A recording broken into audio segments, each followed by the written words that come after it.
여보, 나랑 이혼해줘. 그 말을 들은 즉시 제 눈엔 눈물이 차올랐습니다.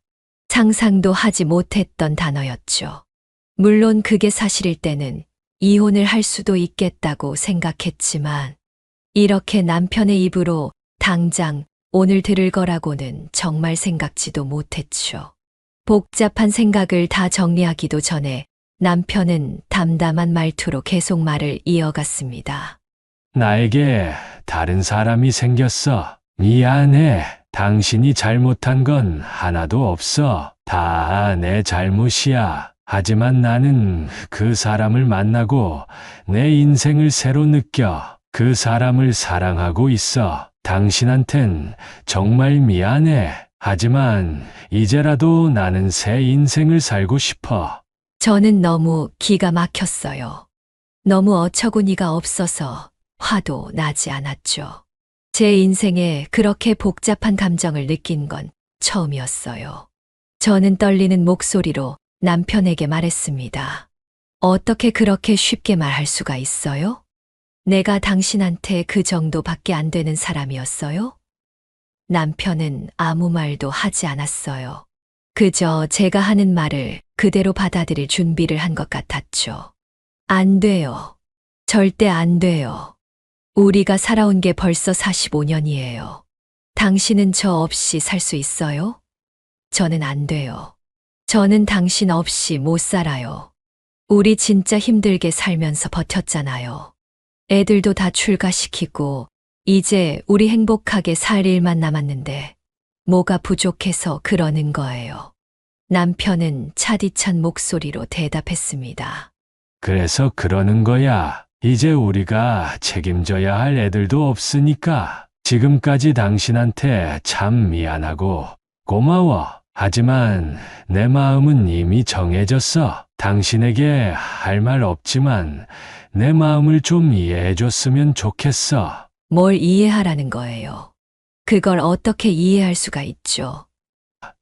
미안해. 나는 더 이상 당신을 사랑하지 않는 것 같아. 하지만 좋은 친구로 남은 인생 잘 지낼 수 있을 거라 생각해. 애들도 받아들이기 힘들겠지만 언젠가 이해해 줄 거야. 남편은 그 말을 끝으로 다시 집을 나갔어요. 이게 어떻게 된 일일까요? 지금 45년 동안 같이 동거동락했던 남편이 아내에게 이혼해달라고 부탁을 하고 있는데요. 오늘은 정말 피눈물 흘리며 남편과 이혼을 해줘야 했던 한진숙님의 사연입니다. 어떤 내용의 이야기일지 바로 들어보도록 하겠습니다. 안녕하세요.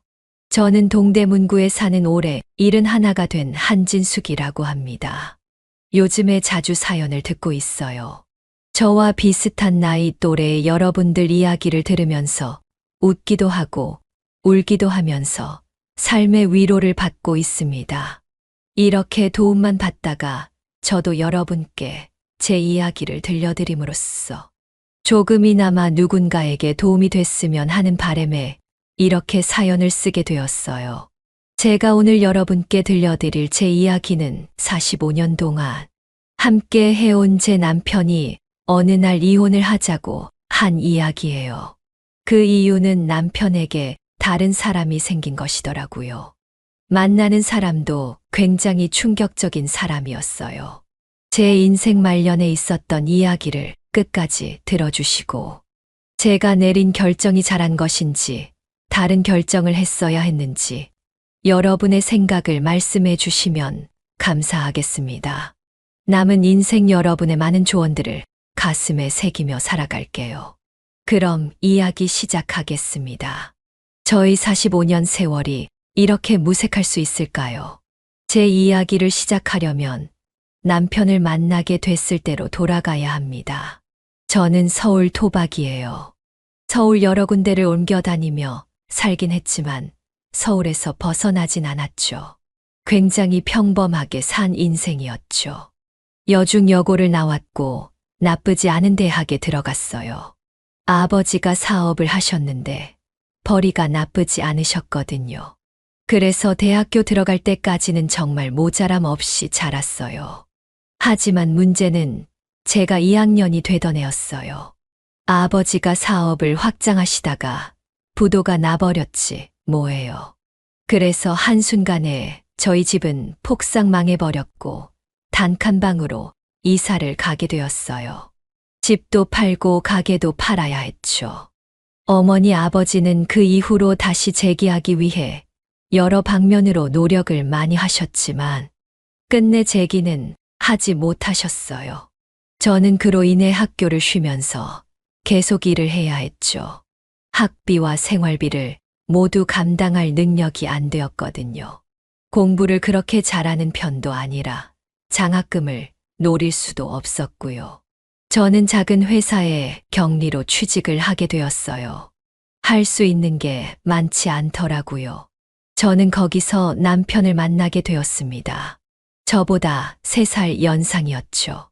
저희 회사와 거래처 관계였던 다른 회사의 직원이었는데 자주 저희 회사에 오다 보니 친해지게 되었고 우연하게 같이 밥 먹을 기회가 있어서 먹었다가 서로 눈이 맞아버렸죠.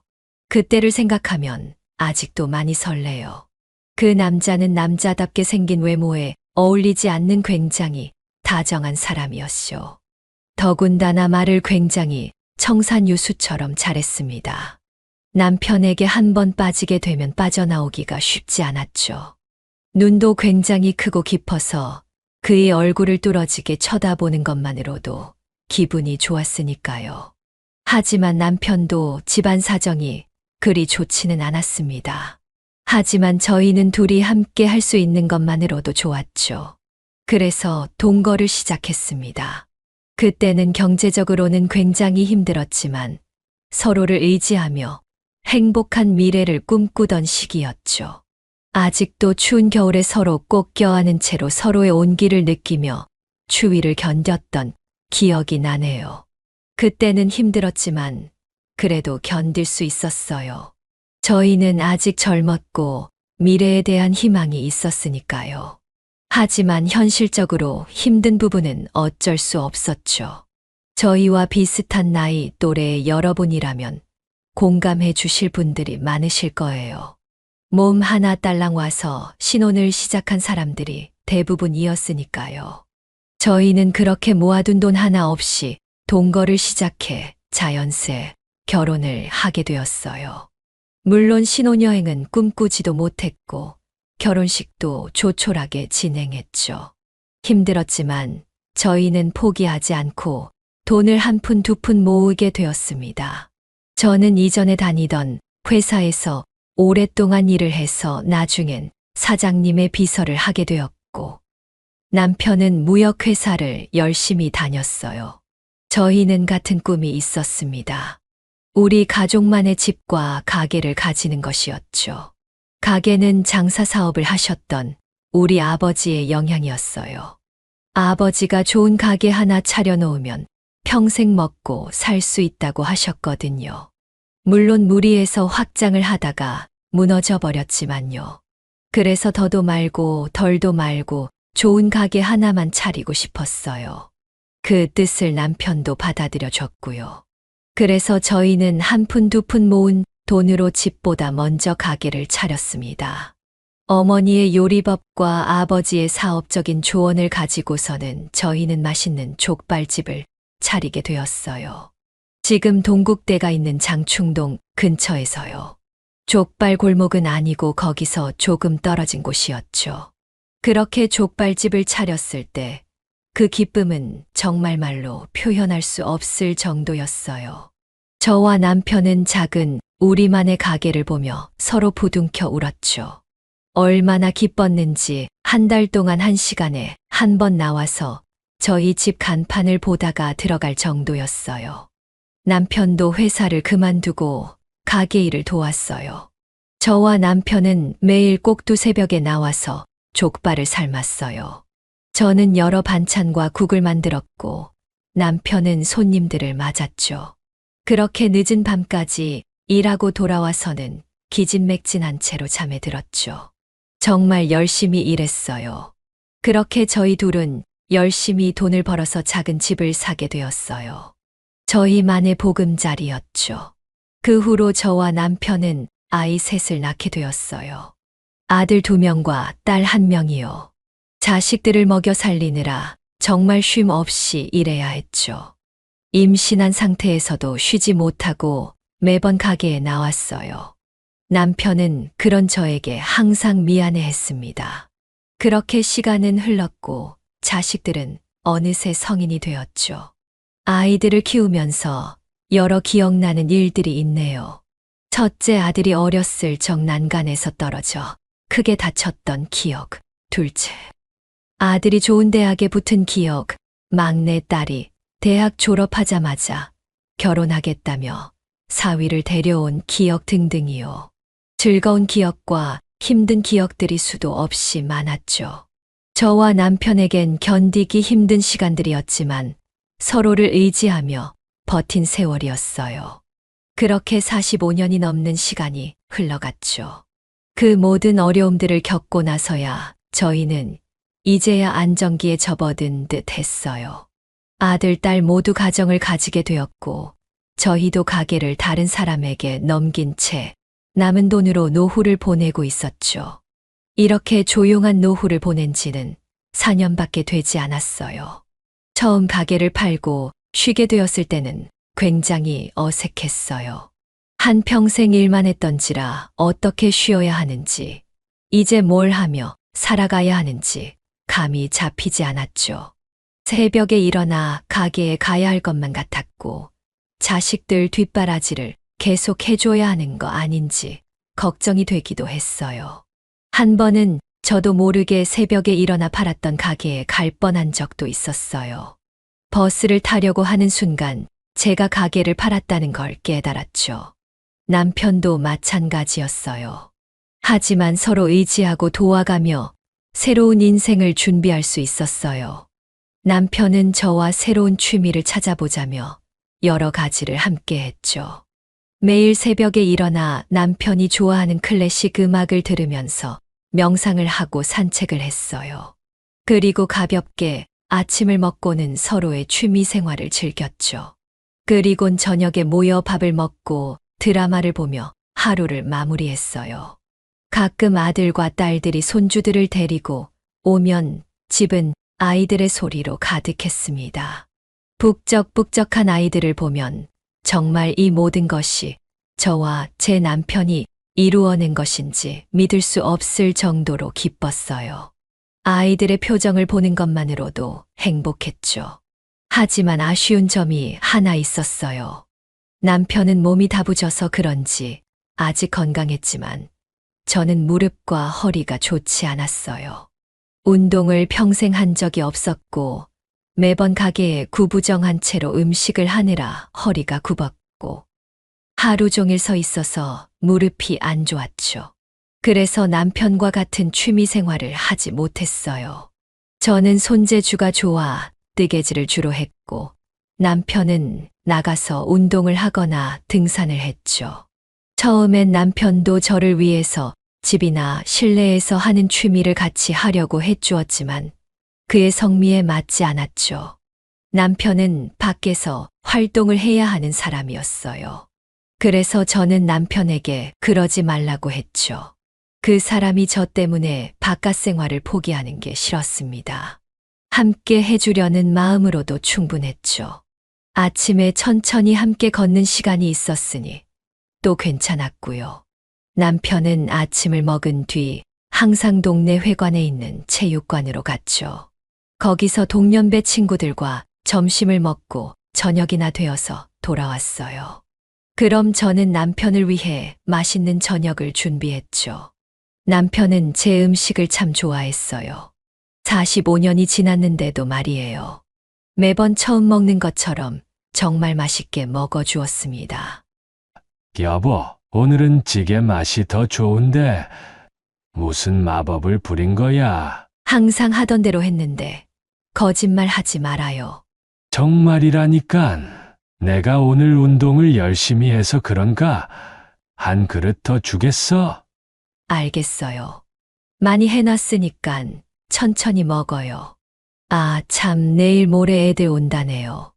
맛있는 것 좀 준비하려고요. 그래. 애들이 또 당신 음식이면 껌뻑 죽지. 그러니까 내일은 좀 일찍 들어와요. 갈비랑 잡채랑 조기 좀 구워 놓을 테니까요. 그래, 알겠어. 뭐 사다 줄 거 있어? 제가 내일 아침 쪽지에 적어서 줄게요. 그렇게 이야기하면서 밥을 먹고 나면 남편은 항상 설거지를 해 주었습니다. 제가 해도 된다고 말해도 남편은 항상 젊어서 고생시킨 게 미안하다면서 대신 설거지를 해 주었어요. 남편은 설거지를 하면서 하루 동안 있었던 일, 만났던 친구들 이야기를 저한테 해 주었죠. 워낙 말을 잘하는 사람이라 매일 다를 것 없는 이야기지만 매번 처음 듣는 것처럼 재밌었어요. 그렇게 제가 음식 준비를 하다 보면 가까이 사는 작은 아들과 며느리, 그리고 손자 두 놈이 집에 왔습니다. 둘 다 초등학생인데 할아버지를 참 잘 따랐죠. 할머니, 할아버지, 저희 왔어요. 아이고, 우리 강아지들. 어여 들어오거라. 배 많이 고프지? 먼저 놀고 먹으면 안 돼요? 그럼 그럴까? 뭐 하고 놀아줄까? 남편은 손자들이 놀자는 대로 다 맞춰주었고 저는 그 모습을 보면서 흐뭇해했습니다. 그렇게 아들네가 집에 가면 저와 남편은 잘 준비를 하면서 하루 동안 있었던 일을 서로 이야기했죠.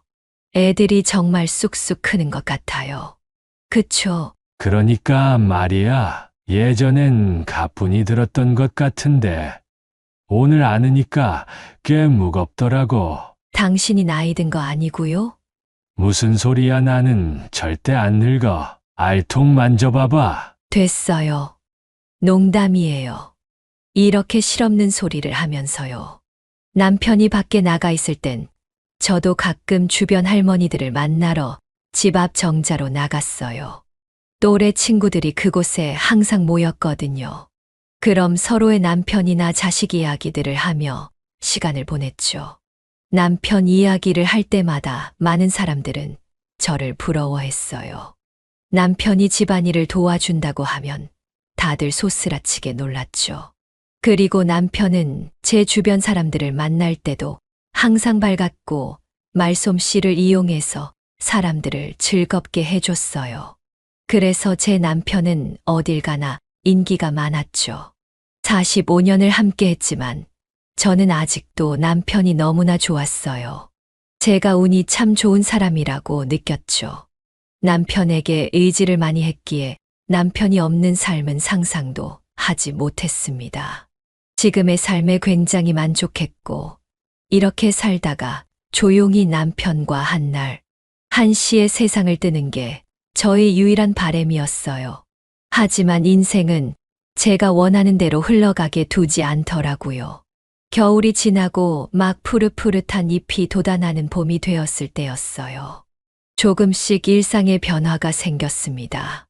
남편이 점점 밖에 있는 시간이 길어진 것이었어요. 처음엔 많은 차이를 느끼지 못했지만 시간이 지날수록 1시간, 2시간씩 늦어지더니 나중에는 밤 늦게 와서 저 혼자 저녁을 먹은 적도 있었죠. 왜 늦었냐고 물으면 남편은 아무 티를 내지 않고 저에게 말했어요. 아니, 옆에 김영감이랑 장기 내기를 하다 보니까 시간 가는 줄 몰랐네. 오늘은 임영감이 게이트볼을 치자고 해서 좀 늦었어. 연락 미리 못해서 미안해요. 이런 식의 이야기였죠. 항상 다른 이유가 생겼어요. 하지만 더 중요한 건 남편이 집에서 나갈 때였어요. 이전에는 편한 옷을 주로 입었다면 언제가부터는 운동복이라기엔 격식을 차린 느낌의 옷을 많이 입기 시작했죠. 잘 바르지 않던 무스를 바르고 빗으로 머리를 단정하게 넘기고 어떨 때는 아들이 선물로 준 향수까지 뿌리고 나갔습니다. 제가 왜 이렇게 멋을 부리냐고 물으면 요즘 멋부리는 것을 알게 되었다고 다른 영감들도 그렇다고 이야기를 했죠. 처음엔 워낙 젊었을 때 고생을 많이 했던 터라 이제야 멋 좀 부리고 살려나 보다라고 생각을 했습니다. 하지만 시간이 갈수록 뭔가 쎄한 느낌이 들었어요. 남편이 외출하고 나면 저 혼자 남아 외로움을 느끼기 시작했습니다. 이전에는 남편이 집에 없더라도 항상 함께 있는 느낌이었거든요. 매일 하던 뜨개질도 손에 잡히질 않았어요. 저는 남편이 밖에서 무슨 일을 하는지 궁금해졌어요. 계속해서 남편이 왜 저렇게 됐을까에 대해 생각을 했죠. 오늘은 무엇을 했을까, 누구를 만났을까 등이요. 그래서 남편이 오면 이전과 달리 꼬치꼬치 캐묻기 시작했습니다. 하지만 남편의 대답은 항상 같이 어울리는 친구들과 함께 있다 보니 늦었다라는 것이었어요. 그 대답을 들으면 저는 더 이상 아무것도 물을 수 없었죠. 더 물으면 남편이 자기를 채근한다고 생각할 것 같아서였어요. 제가 쪼잔한 여자가 될 것만 같았죠. 남편도 자기 인생이 있을 텐데 즐기게 놔두고 싶었어요. 제가 좋아하고 사랑하는 사람이니까요. 그가 원하는 건 뭐든지 할 수 있게 도움을 주고 싶었죠. 그래서 저는 남편이 누구를 만나 무엇을 하는지 궁금했지만 스스로를 다독이며 참았습니다. 하지만 그 쎄한 마음은 쉽게 없어지지 않더라고요. 밤에 잠도 잘 오지 않았습니다. 남편이 자는 사이 거실 소파에 앉아 밖을 바라보며 이런저런 생각에 잠겼던 것 같아요. 생각을 하면 할수록 불안한 마음은 제 마음 속에서 계속해서 용솟음 쳤죠. 제 마음은 항상 두 개로 나누어졌습니다. 천사와 악마처럼요.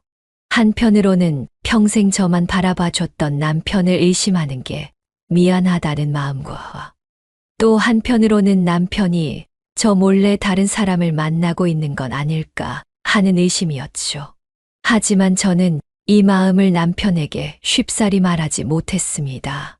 제가 의심했다는 것을 남편이 알게 되면 저에게 실망을 할 것 같아서였어요. 그렇게 시간은 점점 흘렀습니다.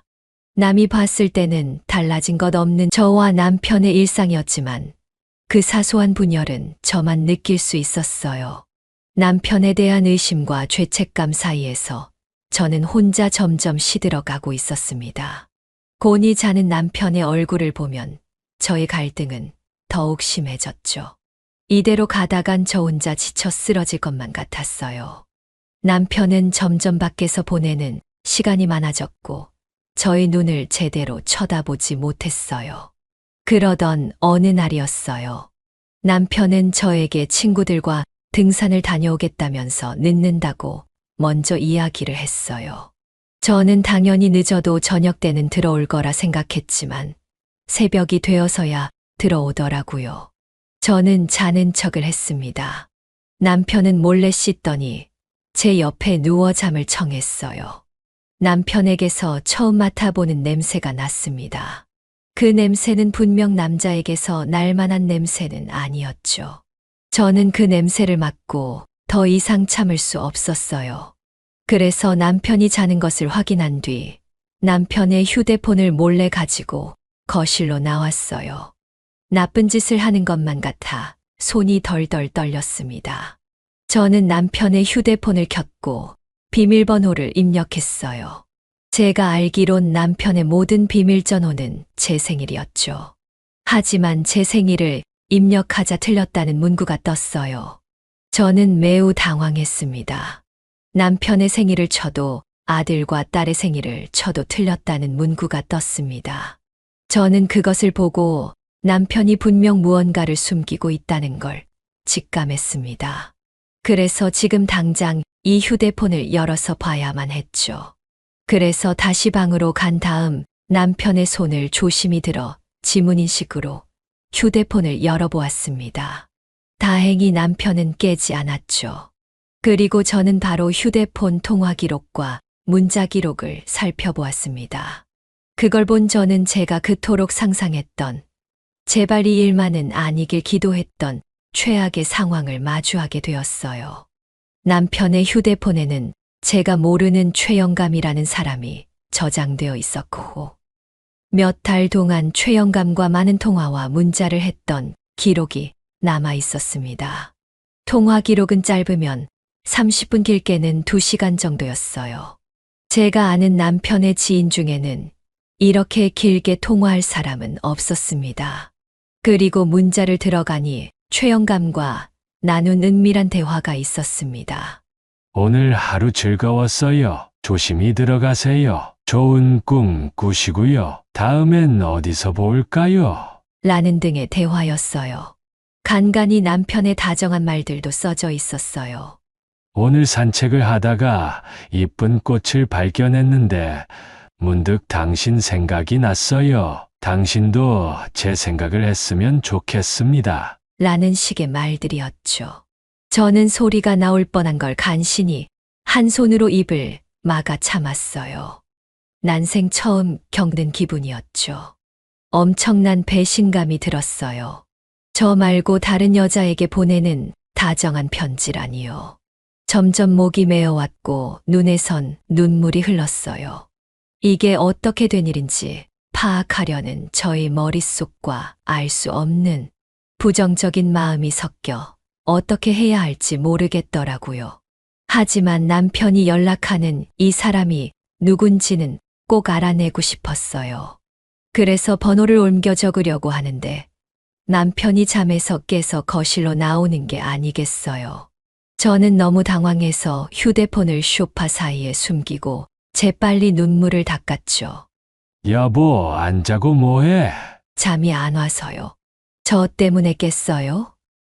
아니, 갑자기 목이 말라서 물 마시고 다시 자려고. 당신 울었어? 울다니요. 그냥 이런저런 생각하고 있었어요. 얼른 자야 내일 또 힘차게 하루를 보내지. 나도 오늘 산 오르느라 무리를 좀 했더니 몸이 피곤하네. 오늘 등산 다녀온 거 맞아요? 뭐라고? 아니에요. 얼른 자요. 저도 곧 잘게요. 근데 내 휴대폰 어디 있는지 봤어? 분명 머리맡에 두고 잔 것 같은데. 아, 여기 있어요. 소파 위에 있던 거요? 그래. 내가 깜빡하고 거기다 뒀나 보네. 나이 들면 이게 문제야. 고마워. 당신도 얼른 들어와서 자. 네. 잘 자요. 여보, 저는 휴대폰을 남편에게 주고는 조용히 남편 옆으로 가서 누웠죠. 저는 곤히 잠자고 있는 남편의 얼굴을 봤어요. 나이가 들었지만 여전히 잘생겼더라고요. 이렇게 순하게 자고 있는 제 남편이 어떻게 다른 여자와 바람을 필 수 있는지 정말 혼란스러웠습니다. 최영감이라는 그 사람이 다른 여자인 것은 확실하지 않았지만 제 직감으로는 무조건이었어요. 그 사람은 도대체 누굴까? 정말 남편이 바람을 피운 걸까? 내일 직접 물어봐야 할까? 등 여러 생각이 제 머릿속을 맴돌았습니다. 저는 그때만 해도 제가 오해하는 걸 수도 있다고 진지하게 생각했어요. 그렇게 저는 거의 밤을 지새운 채 다음 날을 맞이하게 되었어요. 이제 저에게 보이는 남편은 그 전의 남편과 다른 사람이었죠. 남편은 이전과 다르지 않게 행동을 했고 저는 그 모습이 모두 가짜처럼 느껴졌어요. 하지만 저 또한 남편에게 말하지 못했습니다. 아직 확실한 증거를 찾아내지 못한 이유도 있었고 제가 오해한 걸 수도 있으니까요. 그래서 저도 마치 아무 일도 일어나지 않은 것처럼 연기를 했습니다. 그치만 이미 제 머릿속엔 그 최영감으로 가득 차버렸죠. 지금에야 그날을 후회하고 있습니다. 그때 제가 먼저 남편에게 그 사실에 대해 물어봤다면 이렇게까지 제가 상처받지는 않았을 테니까요. 하지만 그때는 정말 어떻게 해야 할지 감이 잡히지 않았어요. 저는 계속해서 갈등해야 했습니다. 남편을 믿어야 하나 아니면 진실을 밝혀야 하나. 그 두 마음 사이에서요. 저는 며칠 동안 잠을 자지 못하고 고민했습니다. 남편도 그런 저를 걱정하는 척했지만 제가 봤을 때 남편은 그런 척만 하는 것이고 진심은 다른 곳을 생각하는 듯 했어요. 저는 제가 이렇게 혼자서 지쳐가는 걸 견딜 수가 없었죠. 그래서 저는 남편에게 진실을 물어보기로 했어요. 저는 최악의 상황을 대비하며 마음의 준비를 했습니다. 만약 그 최악의 상황이 맞다면 저는 이제 어떻게 살아야 하나 걱정이 됐어요. 만약 내가 오해한 거라면 나는 나 스스로를 용서할 수 있을까도 걱정이 되었죠. 그것 말고도 여러 걱정이 저를 뒤덮었어요. 바람핀 게 사실이라면 남편을 용서해야 할까? 아니면 이혼을 해야 할까? 아들과 딸들에게는 어떻게 말을 해야 하지? 이 사람이 나를 아직 사랑할까? 내가 부족했던 거면 어떡하지 등등이요. 하지만 이 모든 건 나중이었죠. 진실을 알아야 하는 게 먼저라고 생각했습니다. 그렇게 다음 날이 되었고, 저는 여김없이 외출하는 남편에게 말했어요. 여보, 오늘은 좀 일찍 들어와요. 무슨 일 있어? 나 좀 늦을 것 같은데. 최대한 일찍 들어와 주세요. 할 말이 있어요. 남편은 찝찝한 표정으로 집을 나섰습니다. 남편도 제 말에서 무언가를 느낀 듯 했어요. 그렇게 저는 하루 종일 안절부절하며 남편을 기다렸습니다. 남편이 들어올 시간이 되자 심장이 빠르게 뛰더군요. 저는 무교지만 세상에 있는 모든 신에게 기도를 했습니다. 제발 제가 생각한 최악의 일이 사실이 아니게 해주세요. 제가 못나서, 제가 부족해서 남편을 의심한 것이기를. 제가 오해한 것이라면 평생 남에게 베풀며 살겠습니다. 이렇게 기도를 올릴 만큼 저는 간절했어요. 그렇게 낮이 지나가고 저녁이 되었습니다. 점점 어두워지는 것이 지금 저의 마음 같았어요. 얼마 뒤 현관문이 열리는 소리가 들렸고 남편이 들어왔습니다. 남편의 표정은 굉장히 어두웠어요. 남편도 제가 무슨 말을 할지 예상한 것처럼 보였습니다. 남편은 아무 말 없이 외투를 정리하고 거실에 앉았죠.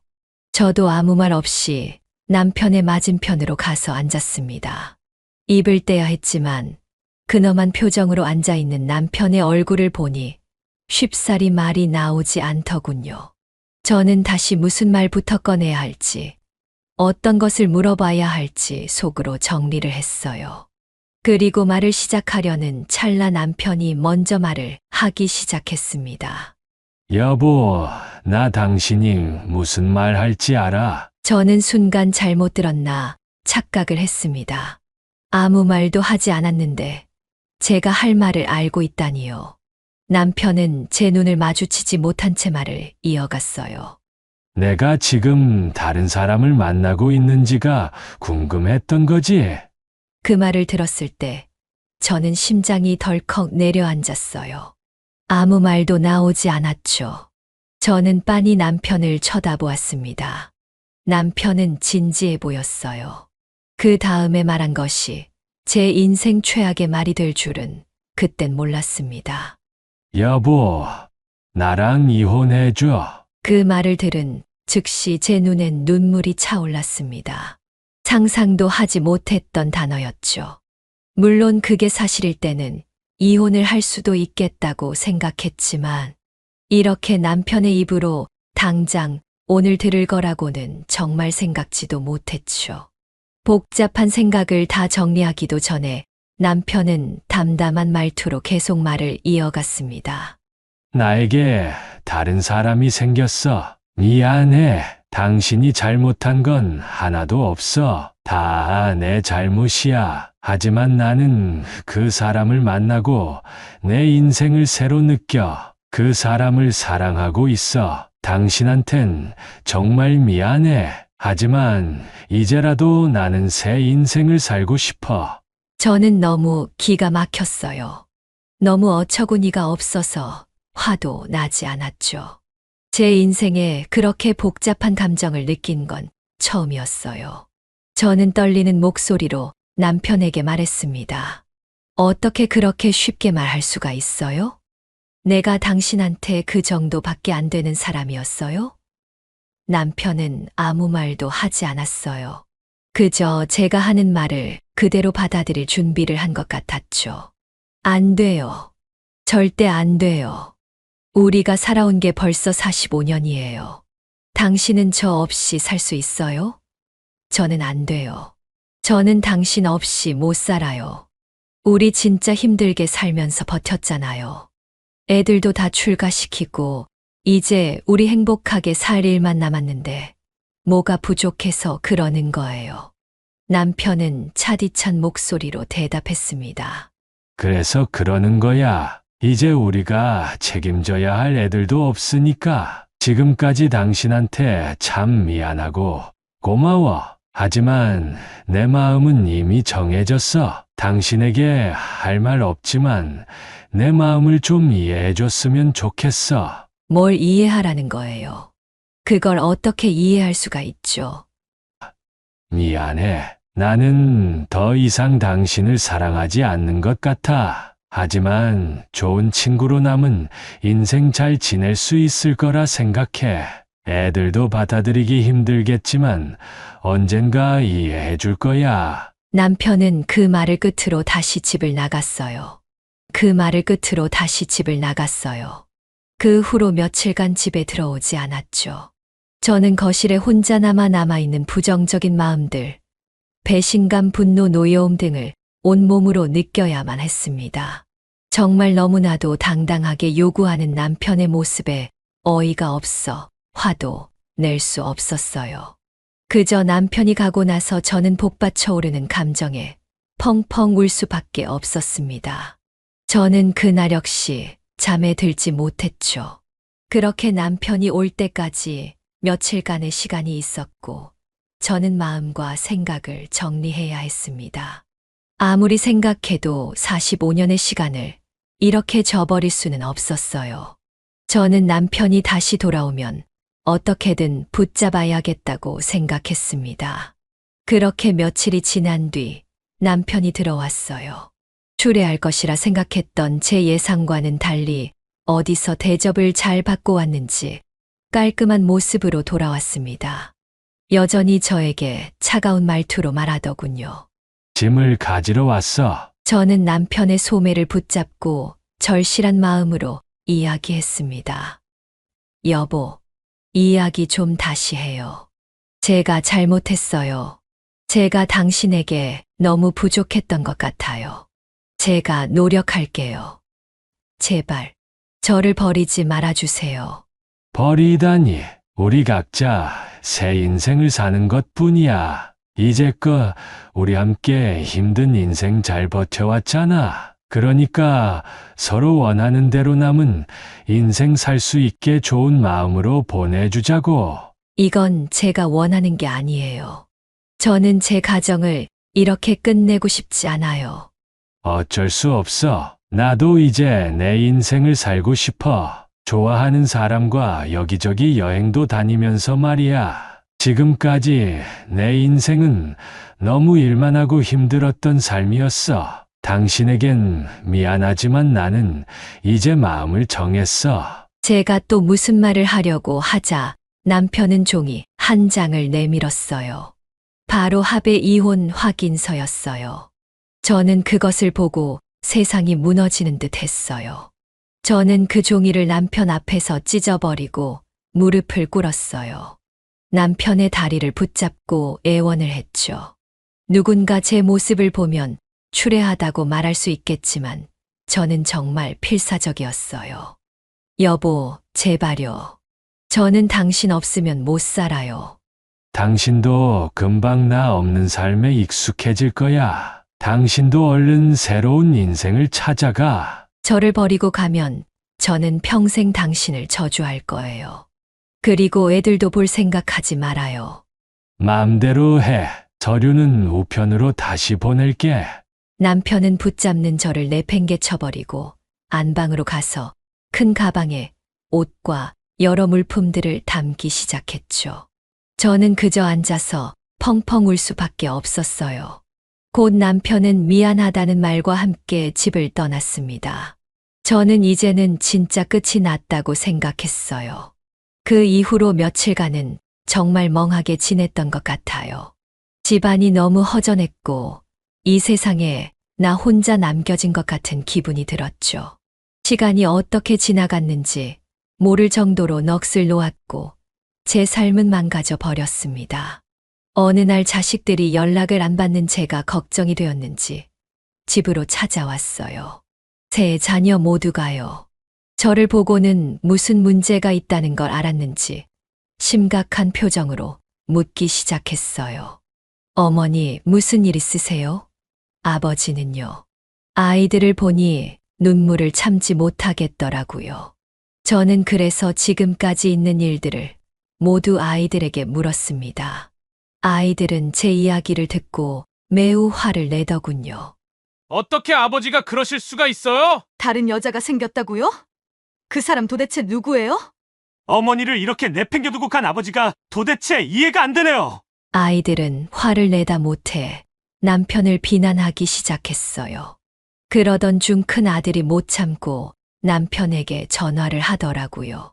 전화가 끝나고 곧 남편이 집으로 왔습니다. 자식들은 남편이 오자마자 신경질을 부리기 시작했어요. 남편은 예상했다는 듯 자식들의 비난을 아무 말 없이 받아내기 시작했어요. 아이들이 좀 진정이 되자 남편은 입을 열었어요. 너희 말이 모두 맞다. 내가 잘못한 게 맞아. 너희들이 원하는 대로 하거라. 하지만 어쩌겠니? 사람 마음이라는 게 이런 것을 너희 엄마한테는 내가 평생을 속죄하면서 삼아. 하지만 나를 보내주렴.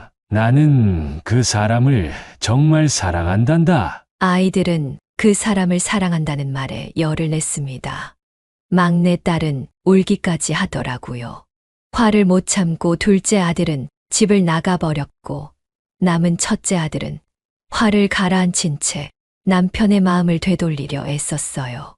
하지만 남편은 저에게 그랬듯이 단호한 말투로 이야기했습니다. 그러자 첫째 아들도 화를 참지 못하고 남편에게 소리를 질렀어요. 아버지 지금 실수하시는 거예요. 45년 동안 같이 살아온 우리 어머니는 불쌍해서 어떡하라고요? 그래, 네 말이 맞다. 내가 죽일 놈이지. 하지만 어쩔 수 없단다. 나는 이미 마음을 정했어. 너희들에게도 미안하구나. 아들은 그런 남편의 말에 더욱 격분을 했어요. 딸은 남편의 마음을 돌릴 수 없다는 것을 알았는지 조용히 있었죠. 저는 그저 그 모습을 바라볼 수밖에 없었습니다. 제가 사랑하고 자부심으로 여겼던 가족이 이렇게 망가지는 걸 보는 것은 정말 힘든 일이었어요. 그렇게 우리 가족은 냉랭한 분위기가 감돌았어요. 아무도 원하는 걸 얻지 못한 자리였죠. 그렇게 며칠이 지나도 남편은 집으로 돌아오지 않았습니다. 자식들은 제가 걱정됐는지 자주 집으로 찾아와 위로를 해주었죠. 하지만 아무런 말도 저에게 위로가 되지 않았어요. 저는 그때까지도 남편을 포기할 수 없었어요. 다시 원래의 우리 가족으로 되돌릴 수 있다고 생각했습니다. 저는 남편에게 문자를 보냈어요. 기다릴게요. 당신 원망 안 해요. 언제든 돌아와요. 하지만 남편에겐 냉랭한 답변만이 왔습니다. 기다리지 마. 이제 받아들여야 해. 그렇게 일주일이 지나고 2주가 지나고 한 달이 되었어요. 저는 충격적인 이야기를 들어야 했습니다. 바로 그 최영감이라는 사람이 누구인지 알게 된 것이었죠. 그 사실을 알게 된 건 제가 정말 오랜만에 집 앞 정자에 갔을 때였어요. 그때 평소 친하게 지내던 할머니가 저에게 말해준 것이었죠. 그 사람은 바로 저와 가깝게 지내던 최 씨 아줌마였어요. 매번 정자에서 이야기를 하던 사람 중에 한 명이었죠. 저보다 나이는 몇 살 어리지만 굉장히 싹싹하고 언니들에게도 잘해서 제가 좋아했던 사람이었어요. 가끔 저희 남편과 함께 마주친 적이 있었지만 그런 기색은 보이지 않았어요. 근데 알고 보니 같이 집 근처에 있는 산에 자주 오르다가 만났나 봐요. 그렇게 둘이 등산을 다니게 되었고 그러다 눈이 맞은 거였죠. 저는 그렇게 싹싹하고 얌전한 사람이 남의 남편이랑 바람이 날 것이라고는 상상도 하지 못했어요. 정말 울분이 치밀어 올랐죠. 내가 그 사람보다 못한 게 뭐라고라는 생각이 들면서 말이에요. 저는 그날 하루 종일 정자에 앉아 풍경을 바라보았어요. 날씨는 점점 따뜻해졌지만 제 마음은 여전히 겨울과 같았죠. 제 지난 인생들이 머릿속에서 스쳐가더군요. 처음 남편을 만났을 때, 가게와 집을 샀을 때, 아이들을 낳았을 때, 아이들을 대학에 보내고 결혼시켰을 때 등등요. 너무하게도 행복한 기억들만 남아있더라고요. 그 모든 것이 한순간에 무너졌다는 생각이 드니 자책감이 세게 들었어요. 내가 무엇을 어디서부터 잘못했는지 모르겠더라고요. 그때 제 옆에 있던 할머니가 저를 꼭 안아주었습니다. 저는 그녀의 품에 안겨 펑펑 울었죠. 그날 집에 도착해서 저는 남편을 놓아주기로 결심했습니다. 아무리 제가 붙잡으려고 해도 잡히지 않을 것이었고, 이 모든 것이 제 집착이라고 생각했기 때문이었어요. 차라리 이렇게 된 거 제가 사랑했던 사람이니 좋은 방향으로 놓아주자라고 생각했고, 저도 제 인생을 찾아보자라는 생각이 들었어요. 그래서 저는 남편이 보낸 합의 이혼서에 도장을 찍어 남편이 보낸 주소로 우편으로 보냈어요. 며칠 뒤 남편에게서 연락이 와 만나자고 하더군요. 그래서 집 근처 카페에서 만나게 되었죠. 저는 남편의 얼굴을 제대로 쳐다보지 못했어요. 하지만 할 말은 해야 했죠. 여보, 당신이 누구 만나는지 다 알게 되었어요. 하지만 괜찮아요. 더 이상 묻거나 잡지 않을게요. 내가 사랑했던 당신이니까 당신이 원하는 대로 보내줄게요. 하지만 이것만은 기억해요. 제가 당신을 놓은 게 아니라 당신이 나를 놓은 거예요. 나중에 다시 원하더라도 돌아올 수 없어요. 남편은 그런 저를 보고 처음으로 눈물을 흘렸습니다. 고개를 푹 숙인 채 아무 말도 하지 못하더라고요. 그렇게 저희는 서로 마주 앉아 아무 말도 하지 않은 채 눈물만 흘렸죠. 잘 살라는 마지막 말과 함께 헤어진 우리였습니다. 집에 오는 길은 제 마음과 다르게 참 맑았어요.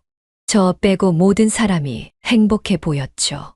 저는 집에 오자마자 잠이 들었어요. 지금까지 마음 고생하느라 오랫동안 충분히 잠을 자지 못했었거든요. 뭔가 마음의 짐이 덜어진 것만 같았어요. 아무것도 신경 쓰지 않고 잠에 들었죠. 그렇게 저는 하루를 꼬박 자고 일어났어요. 밖은 여전히 밝더군요. 그것을 보고 저는 이제 제 인생을 챙겨야겠다고 생각했어요. 남편도 자기 인생 찾아서 가는데 나라고 못할 것 있냐는 마음이었죠. 앞으로 남은 인생에 어떤 일들이 있을지는 모르지만 일단 한 걸음 내딛어보자는 마음이었습니다. 이후로 남편과의 이혼은 절차에 따라 착착 진행이 되었어요. 남편은 미안했나 본지 제가 원하는 대로 다 맞춰주었어요. 재산도 정확히 절반씩 나누었고 아파트도 저에게 넘겨주었죠. 마지막 날 법정에서 만난 남편과 저는 어떤 표정을 지어야 할지 몰랐습니다. 남편은 저에게 먼저 손을 내밀었고 저는 손을 잡지 않고 남편을 안아주었어요. 그리곤 말했죠. 잘 살아요. 행복하게. 남편은 절 보고 웃어주었어요. 정말 이제 남편과 남남이 되고 나서 집에 오는 길은 저도 모르게 후련했습니다. 가슴에 어느 부분이 도려져 나간 듯한 허전함은 있었지만 그래도 참을만 했어요. 며칠 뒤 저는 최 씨 아줌마를 길 가다 마주쳤어요. 최 씨 아줌마는 저를 보고 황급히 피하기 시작했죠. 저는 피하지 않았어요. 제가 부끄러운 건 아니었으니까요. 저는 이제 제 인생을 살기로 결심했기에 그 사람은 저와 아무 상관도 없었어요. 만약 이전이었다면 당장 머리채부터 잡았을 텐데 말이에요. 별로 화가 나지 않더라고요. 그렇게 45년의 결혼 생활을 마무리하고 저는 새로운 삶을 시작했습니다. 처음엔 무엇을 할지 모르겠더라고요. 매일 같이 있던 사람이 없으니 소파에 앉아 멍하니 밖을 바라보고 있다거나 눈에 들어오지도 않는 텔레비전을 켜서 하루를 보냈죠. 하지만 이렇게 살다가는 제 인생이 망가질 것 같았어요. 그래서 저는 무작정 밖으로 향했죠. 그리고 걸었어요. 힘들어서 못 걸을 때까지요. 그렇게 땀을 많이 흘리니 기분이 맑아지더라고요. 그래서 저는 운동을 해야겠다고 생각했어요. 그래서 무릎을 많이 쓰지 않는 게이트볼을 시작했죠. 처음엔 어려웠지만 동네 친구들이 친절하게 가르쳐 주어서 금방 익히게 되었어요. 익숙해지니 그렇게 재밌을 수가 없더라고요. 그래서 저는 매일 나가서 운동을 했고 그 모습을 본 자식들도 저를 보고 걱정을 좀 덜었다고 하더군요. 제 얼굴에 생기가 돌기 시작했다면서요. 정말 그런가 하고 제 얼굴을 보니 정말 이전보다 밝아진 것 같았어요. 그리고 저는 소설 읽는 재미에 푹 빠져 살았어요. 소설 속에 사는 사람들은 저 못지않게 힘들게 살더라고요. 소설을 보면서 나만 힘들게 사는 것이 아니구나라는 것에 대해 위로를 받기 시작했어요. 평생 책을 읽지 않은 제가 미울 정도였죠. 저는 매일매일 동네 도서관에 가서 책을 읽었고 동사무소에서 하는 소설책 읽기 모임에도 가입해서 매주 나갔어요. 물론 기쁘기만 했던 건 아니었습니다. 가끔 남편의 흔적을 집에서 발견하는 날에는 우울하기도 했죠. 하지만 그건 잠시뿐이었습니다.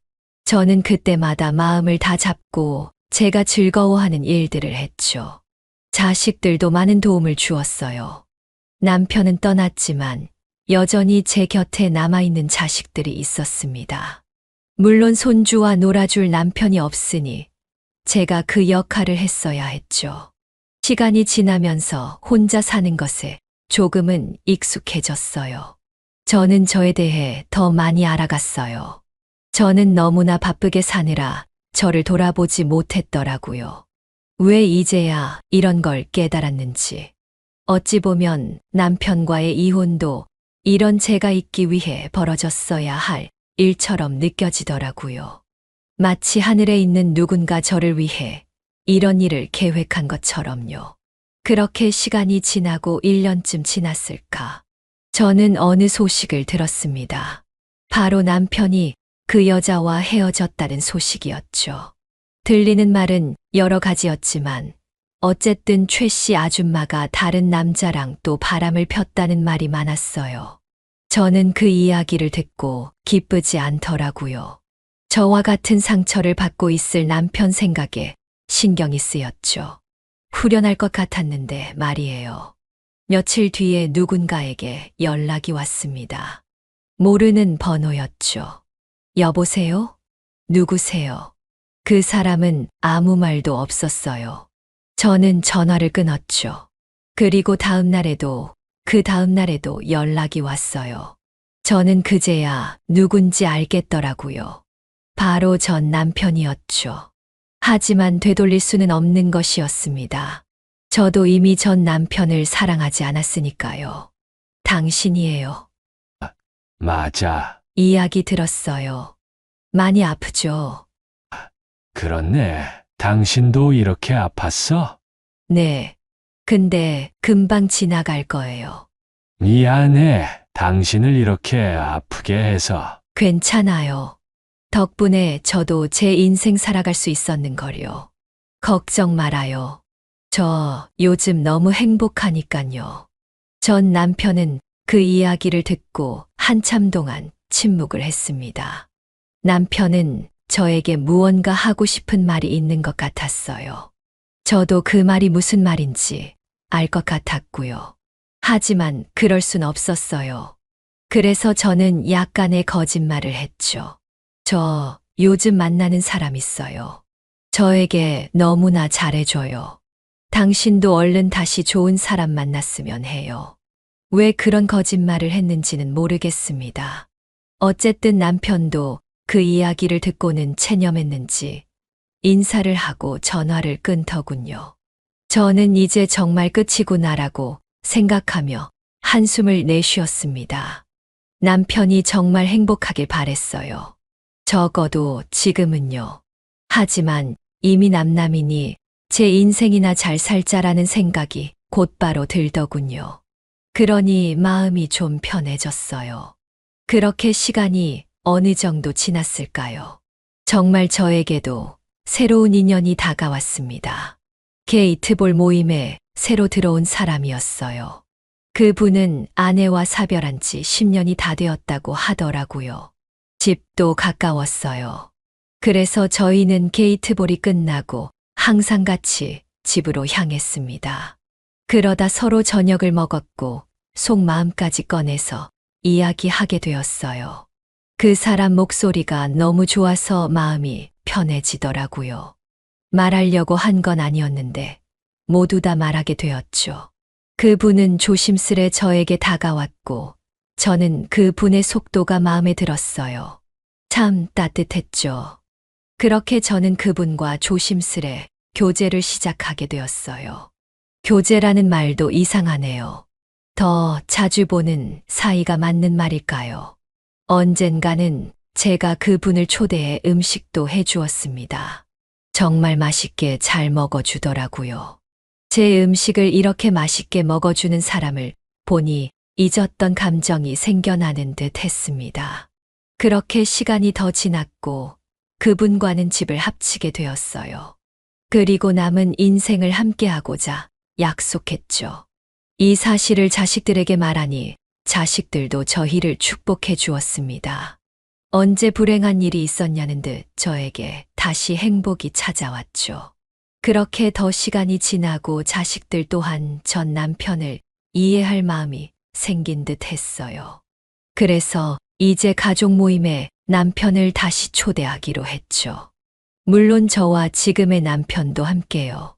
새로 태어난 손주의 돌잔치에서 저희는 오랜만에 다시 보았습니다.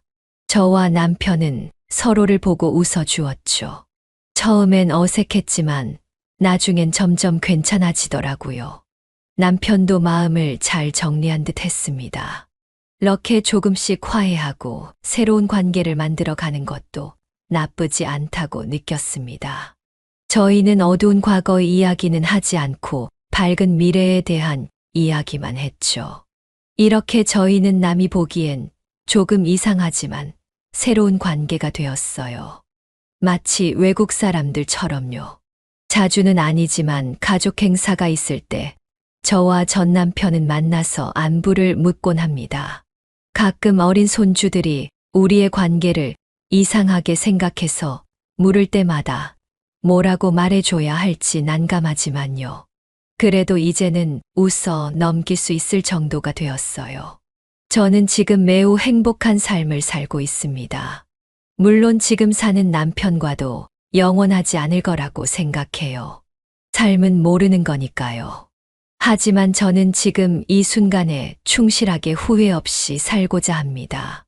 저를 먼저 사랑해야 남을 진정으로 사랑할 수 있는 것이니까요. 여러분도 인생에 어려운 일이 있으시더라도 더 좋은 일이 있을 거라는 믿음으로 잘 이겨내셨으면 좋겠습니다. 언젠가 살다 보면 꼭 좋은 일이 있을 거예요. 제 이야기는 여기서 마무리해야 할 것 같습니다. 어떻게 들으셨나요? 제가 했던 결정이나 행동이 옳았던 것일까요? 여러분은 어떻게 생각하시나요? 여러분의 의견을 꼭 들어보고 싶네요. 저와 비슷한 일이 있으신 분들의 이야기도 듣고 싶고요. 지금까지 제 이야기를 들어주셔서 감사합니다. 네, 오늘 이야기는 어떠셨나요? 오늘 이야기를 듣고 어떻게 생각하시는지 어머님, 아버님의 생각을 댓글로 공유해주세요. 어머님, 아버님의 사연에 공감해주시는 구독자분들이 벌써 8,000분을 넘어섰는데요. 함께 해주셔서 너무 감사드립니다. 저는 또 다른 사연으로 찾아뵙겠습니다. 좋아요, 구독, 알람 설정을 통해 앞으로도 따뜻한 정을 나눌 수 있게 함께 해주세요. 어머님, 아버님의 삶의 지혜와 경험을 나눌 수 있는 통로가 되겠습니다. 오늘도 인생을 바꾸는 관점을 통해 사연을 들어주셔서 감사합니다.